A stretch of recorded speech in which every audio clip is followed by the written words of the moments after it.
Pemirsa, tim Macan Layu unit Reskrim Polsek Indralayu berhasil mengungkap kasus maling spesialis aki truk.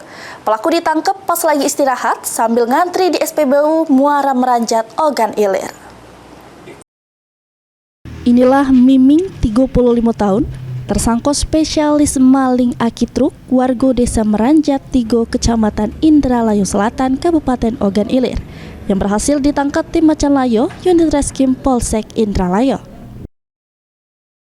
Kanit Reskrim Polsek Indralayu Ibda Indra Gunawan ngungkapke, tim Macan Layu unit Reskrim Polsek Indralayu dapeti informasi tersangka Miming berada di Desa Sakatiga, Kecamatan Indralayu.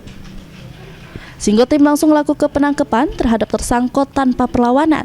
Tersangka kalau sudah melakukan maling aki truk tersebut.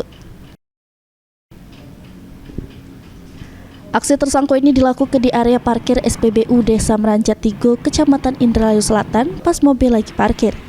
Guna nanggung jawab ke perbuatannya, tersangka Miming harus meringkuk di sel tahanan Polsek Indralayu, terancam pasal 363 KUHP, hukuman maksimal 7 tahun penjara.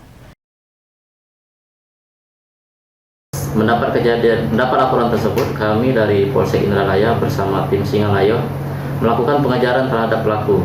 Dan alhamdulillah untuk pelaku sudah kami dapatkan bernama Miming. Berikut juga dengan barang bukti aki sebanyak 5. Untuk tersangka kita jerat dengan pasal 363 KUHP dengan ancaman hukuman maksimal 7 tahun penjara. Ahmad Romawi, PAL TV.